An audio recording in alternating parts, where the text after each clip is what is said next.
I didn't say a word when my stepson, Leo, pushed his plate of steak and lobster away, the dinner I had spent 3 hours preparing, and told me that guests shouldn't cook for the family. I just sat there at the head of the table I had polished until my reflection stared back at me, and watched a drop of butter congeal on the porcelain. I looked at my wife, Elena, waiting for her to say something. Instead, she just reached over, took Leo's hand, and said, "He's just stressed about finals, Mark. Don't be so sensitive." That was the moment the scale finally tipped. I realized I wasn't a husband or a father in this house. I was just an ATM with a pulse, a walking bank account that performed chores in the background like a ghost. If you want to see what happens when the man who holds everything together finally decides to let go, you need to hear this. Because by the time Elena realized what she had lost, I was already a ghost. Before we continue, kindly like and subscribe to help us reach a wider audience.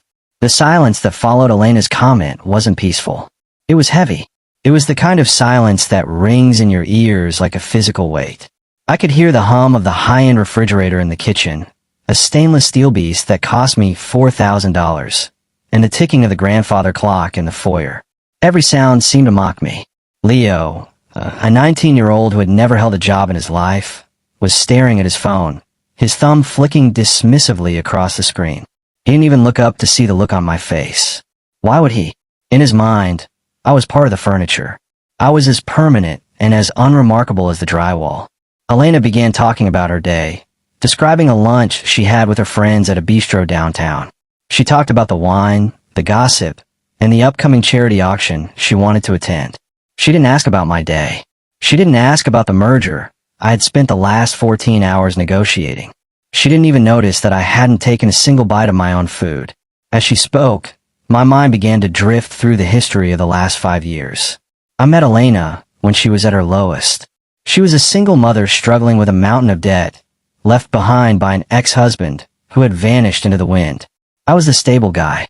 I was the man with the 401k, the career in corporate logistics, and the desire to build something meaningful.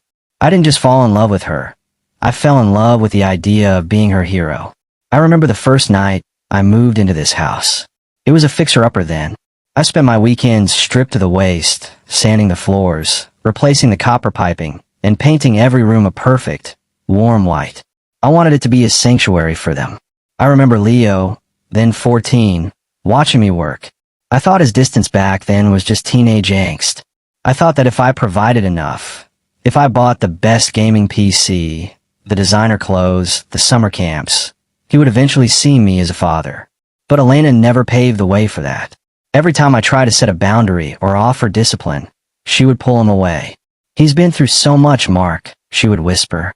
"Let me handle him." But she never handled him. She just enabled him. And slowly, the narrative in the house changed. I wasn't the man who saved them. I was the interloper who provided the funds, but had no right to the family. I looked down at my hands. They were the hands of a man who worked. Even though I sat in a boardroom now, I still had the calluses from the years I spent building my business from the ground up. Those hands paid for the private school Leo attended. Those hands paid for the luxury SUV Elena drove. The one she complained was getting a bit old, even though it was only 2 years old. I started doing the mental math. The mortgage, $4,200. The utilities, $600. The groceries, $1,200. Leo's car insurance and gas, $450. Elena's personal spending account, $2,500. Every month, nearly $10,000 left my account to keep this engine running. And in return, I was told not to be so sensitive when I was insulted at my own table. Elena finally stopped talking about her lunch. She looked at me, but she didn't see me. She saw a problem. "Mark, you're making that face again," she said, her voice laced with irritation. "If you're going to be in a mood, maybe you should just go to the study. We were hoping to watch a movie in the den later, and we don't want the vibe ruined." "The vibe," I repeated. The word felt like ash in my mouth. "Yeah, the vibe," Leo chimed in, finally looking up. "You're always so heavy. Just chill out, man." I stood up. My chair scraped against the hardwood floor, a sound like a gunshot in the quiet room. I didn't yell. I didn't throw my plate. I simply picked up my wine glass, drained the last of the Cabernet, and set it down with clinical precision. "You're right," I said, my voice calmer than it had been in years. I wouldn't want to ruin the vibe. I think I'll go upstairs and get some rest. As I walked away, I heard Leo mutter, finally. I heard Elena let out a sigh of relief. They thought I was retreating. They thought they had won another round of the silent war they had been waging against me for half a decade. They had no idea that as I climbed those stairs, I wasn't going to sleep. I was going to begin the demolition. I entered our master bedroom. It was a masterpiece of interior design. Vaulted ceilings, silk curtains, a king-size bed with a frame I had imported from Italy. I looked at the photos on the mantle. There was one of Elena and Leo on a beach in Hawaii. I was the one who took the photo. I wasn't in it. There was another of them at Leo's graduation. I was standing in the far background, blurred out, holding the coats. I walked to the closet and pulled out a single, high-quality suitcase. I didn't need much. I took my suits, my laptop, my passport, and the folder I kept in the floor safe, the one containing the original deed to the house and the lease agreements. As I packed, I felt a strange sensation. For years, I had felt a constant pressure in my chest, a tightness that never went away. But with every shirt I folded, the pressure eased. I wasn't losing a family. I was shedding a burden. I realized that the only reason they were able to treat me like a guest was because I had allowed myself to be one. I had built the cage myself, and I had been paying the rent on it for 5 years. I checked my watch. 8:30 p.m. Downstairs, I could hear the muffled sounds of an action movie. I could hear them laughing. They were eating the dessert I had bought from the French bakery on my way home. They were happy because I wasn't there. And that was the final confirmation I needed. I took my wedding ring off. It was a heavy band of platinum. I placed it on a nightstand, right on top of a family magazine Elena liked to read. I picked up my suitcase, walked silently down the back staircase, and stepped out into the cool night air. I didn't look back at the windows. I didn't wonder what they would think in the morning. I just got into my car, started the engine, and drove toward the city lights. My first call wasn't to a lawyer. It was to my bank's 24-hour concierge service. Yes, I said into the Bluetooth as I hit the highway. I'd like to report a change in my account status. I need to deactivate all secondary cards and authorized users effective immediately. I drove through the night, the highway lines blurring into a single white thread as I left the life I had built behind me. My mind was racing, but not with regret. I was performing a mental audit. For years, I had been the silent architect of their comfort, but tonight, I was the one pulling the foundation out from under them. By the time I reached the hotel downtown, my phone was buzzing. It was a notification from my banking app. Secondary card ending in 4022 declined. Transaction amount, $48.50. It had started. Elena was trying to pay for more wine, or perhaps another subscription service she didn't need. I checked into my room, sat on the edge of the pristine white bed, and opened my laptop. It was time for the unplugging to go deep. I didn't just want to leave. I wanted them to feel the weight of the air they were breathing, air that I'd been paying for. The first step was the house. I had signed a long-term lease-to-own agreement on that property, but there was a clause I had insisted on, a 60-day buyout if the primary leaseholder vacated. I emailed the property manager, a man named Henderson who knew how much work I'd put into that place. I told him I was moving out immediately, forfeiting my deposit, and that the lease was to be terminated. He'd have eviction notices for any remaining occupants drafted by Monday. Elena had no legal right to stay there without me. Her name wasn't on a single document. Next, I moved to the digital life. I logged into our family cellular plan. I saw Leo's data usage, massive, of course, from hours of streaming games. I hit the button to port my number to a private business account and scheduled the disconnection of the other 2 lines for the following morning. No more late-night scrolls for Leo. No more social media for Elena. If they wanted to talk to the world, they'd have to find a way to pay for the connection themselves. I spent the next 3 hours systematically untangling myself. I canceled the premium streaming services, the automated grocery deliveries, the gym memberships, and the specialized insurance for Leo's car, a car that was technically a company vehicle under my firm. I felt like a surgeon removing a tumor. It was cold, it was clinical, and for the first time in 5 years, it felt like justice. By 2 a.m., the quiet was absolute. I realized that for years, I had been living in a state of constant noise, the noise of their demands, their insults, and their expectations. Now, there was only the hum of the hotel air conditioner. I fell asleep instantly. I woke up at 7 a.m. to a barrage of missed calls. 32 from Elena. 14 from Leo. 5 from Elena's mother. I didn't answer. I went down to the hotel gym, ran 5 miles, and had a breakfast that I actually enjoyed. I was halfway through my coffee when my phone rang again. It was Elena. I decided it was time to let her hear the guest speak. "Mark, where the hell are you?" she screamed the moment I picked up. Her voice was high-pitched, bordering on a manic laugh. "The cards aren't working. Leo's phone is dead. The internet is out. What'd you do? Did the accounts get hacked?"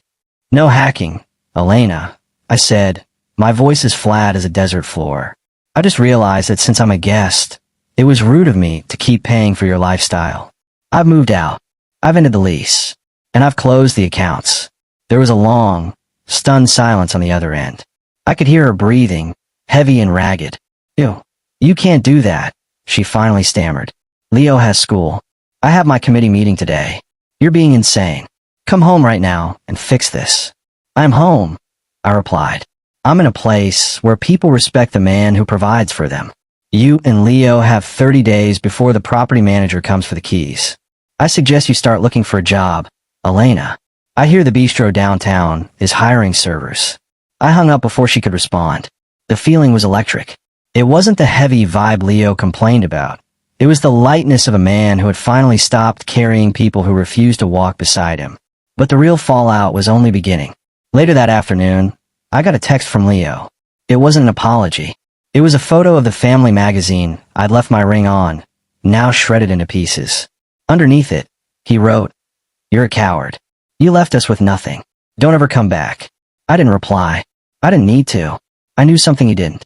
I knew that without my signature, the car he was so proud of, the one he used to drive his friend around while mocking me, was going to be repossessed by the end of the week. I sat back in my chair and looked out at the city. For 5 years, I had been the dodgy old man. In the background, the one they tolerated for his wallet. They thought I was a weak man because I was a kind man. They were about to learn that the most dangerous person in the room isn't the one who screams the loudest. It's the one who quietly builds the room and knows exactly how to take it apart. Elena's mother called next. She was the one who had always looked at me like I was new money, never quite good enough for her daughter. "Mark, this is beneath you," she hissed. "Leaving a woman and a child in the dark. Have you no honor?" "Honor is a two-way street, Diane," I said. "Your daughter and grandson treated me like an intruder in the house I built. If you're so concerned about their welfare, I assume you'll be opening up your guest room for them. Because in 4 weeks, they'll be standing on your doorstep with their suitcases." As the sun began to set on my first full day of freedom, I realized that I wasn't just unplugging my money. I was unplugging their delusions. They had spent so long believing they were superior to me that they forgot who was actually holding the sky up. Now, the sky was falling, and I was the only one with an umbrella. The week that followed was a masterclass in desperation. Elena tried to show up at my office, but I had already informed security that she was no longer permitted on the premises. She sent emails pleading for one last talk, claiming she had realized her mistakes. But her emails always ended with a request for a temporary bridge loan to cover the bills. She didn't miss me. She missed the silence of a paid-off life. By Friday, the luxury SUV was gone. I watched the GPS tracker as the repo team picked it up from the driveway of the house. I could only imagine the look on Leo's face when he walked outside to find an empty spot where his ego used to sit. I was just getting started. There was one more thing they didn't know I had. A final piece of the puzzle that would ensure they never forgot the name Mark Thorne. I sat in my hotel suite, watching the digital map on my laptop screen. The little red dot representing the SUV had stopped moving at a storage yard across town. The first pillar of their false reality had fallen. But the true test of their character wasn't going to be losing a car. It was going to be the loss of their social mask. In the world Elena and Leo lived in, image was everything. They didn't just want comfort. They wanted the appearance of superiority. And I was about to strip that away, layer by layer. Monday morning arrived with a cold clarity. This was the day the property manager, Henderson, would deliver the formal notice. I hadn't just ended the lease. I had settled the final balance for any damages and moved my legal address to a P.O. box. To the world of contracts and paper, I no longer existed at that address. I was a ghost in the machine. My phone remained on Do Not Disturb, but the notifications were a constant stream of desperation. Elena's messages had shifted from rage to a terrifying kind of sweetness. She sent old photos of us from our first year of marriage. Photos from a time before she had decided I was just a utility. She told me she had cooked my favorite meal and was waiting for me to come home so we can talk like adults. She was trying to use the old tools, the old emotional levers she used to pull to keep me in line. But those levers weren't connected to anything anymore. Around 2 p.m., a new kind of message came through. This one was from Leo. It wasn't an insult this time. It was a picture of a legal document taped to the front door. The eviction notice. Underneath the photo, he typed, "Mom is having a panic attack. The neighbors are watching. Are you happy now?" Happy? No, that wasn't the word for it. I felt a profound sense of relief, the kind of man feels when he finally drops a heavy pack after a 10-mile hike. I wasn't happy that they were suffering. I was satisfied that they were finally being introduced to the consequences of their own choices. They had spent years treating me like I didn't matter, and now they were finding out that I was the only thing that did. By Tuesday, the social circle began to turn. Elena's friends, the women she had lunch with while I was working, started calling me. Or rather, they tried to. They left voicemails asking why Elena's card had been declined to the country club, or why she had missed the deposit for the charity gala. They weren't calling out of concern for her. They were calling because the golden couple image was cracking, and they wanted the gossip. I didn't give it to them. I let the silence do the talking. The most satisfying moment, however, came on Wednesday. I received a notification from the private school's bursar's office. Leo's tuition for the upcoming semester was past due. For years, I had quietly clicked the Pay Now button on those 5-figure invoices without a second thought. This time, I did nothing. I watched the deadline pass. Then, I sent a short, professional email to the school stating that I was no longer the financial guarantor for Leo's education, and that all future correspondence should be directed to his mother. An hour later, Leo called. I finally picked up. "Mark, the school just called me into the office," he stammered. His voice was shaking, stripped of the bravado he had shown at the dinner table. "They said I'm being dropped from my classes if the balance isn't paid by Friday. You can't do this to my future, man. I'm almost done." "Your future?" I asked, my voice steady.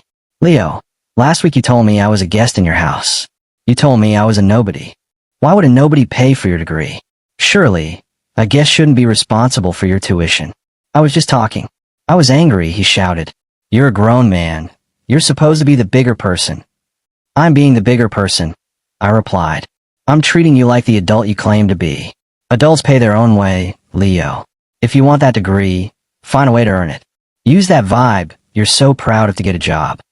I hung up. The bigger person argument is the last refuge of people who want to mistreat you without consequences. They want you to be the bigger person so they can continue being the smaller one.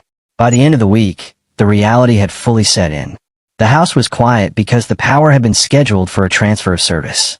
Since Elena had no credit history and no proof of income, the utility company was demanding a massive deposit she didn't have.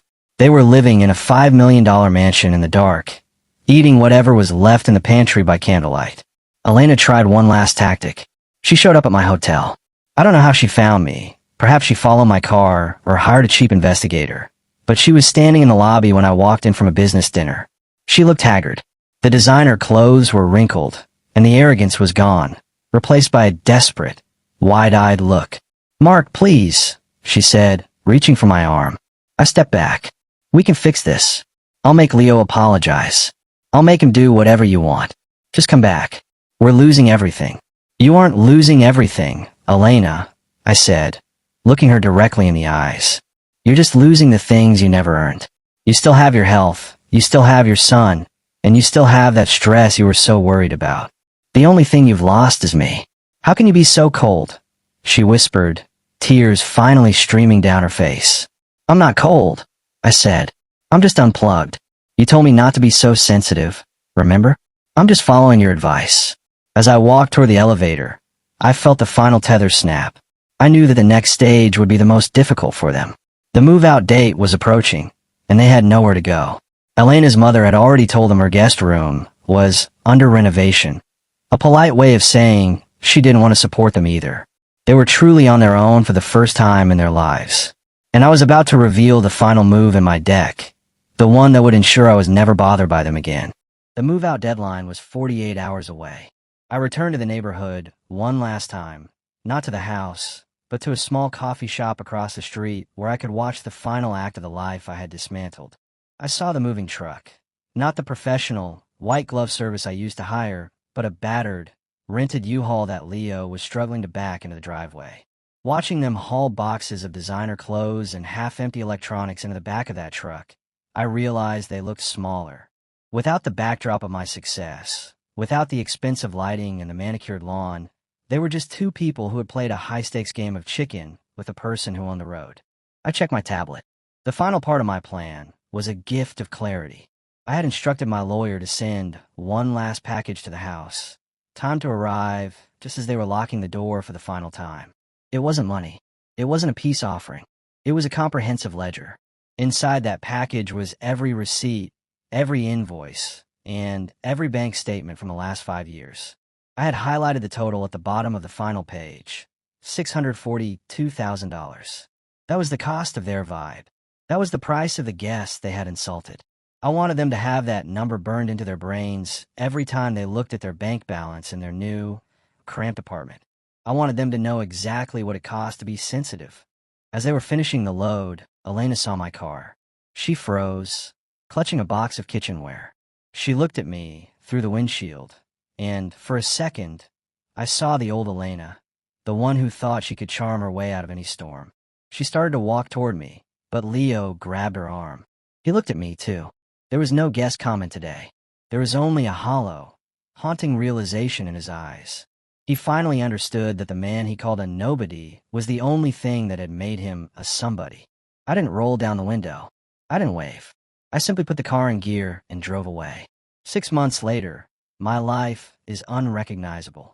I live in a modern loft in a different city. My business has doubled because I'm no longer pouring my emotional energy into a black hole at home. I recently met someone, a woman who has her own career, her own life, and who insisted on splitting the check on our first date. It felt strange at first, but then it felt like respect. I heard through the grapevine that Elena is working as a receptionist at a dental clinic. Leo dropped out of his expensive private school and is taking night classes at a community college while working at a warehouse. Sometimes, in the middle of the night, I get a restricted call. I never answer, but I know it's them. They aren't calling to apologize. They're calling the only ghost that ever truly took care of them. People tell me that family is everything, but they're wrong. Respect is everything. Support is everything. And if you're the one holding the world on your shoulders while the people around you are trying to trip you, it's okay to let go. The world might fall on them, but you'll finally be able to stand up straight. I'm Mark Thorne. I was a guest in a house I built. But now, I'm the master of a life I actually love. Walking away wasn't the end of my story. It was the moment the real story finally began. If you found this story of justice and self-respect satisfying, make sure to check out our other videos where we expose the truth and restore the balance. Don't let anyone treat you like a guest in your own life. Like, subscribe, and stay tuned to Betrayal Oversight for the next deep dive into the secrets people think they can hide. Until next time, keep your eyes open.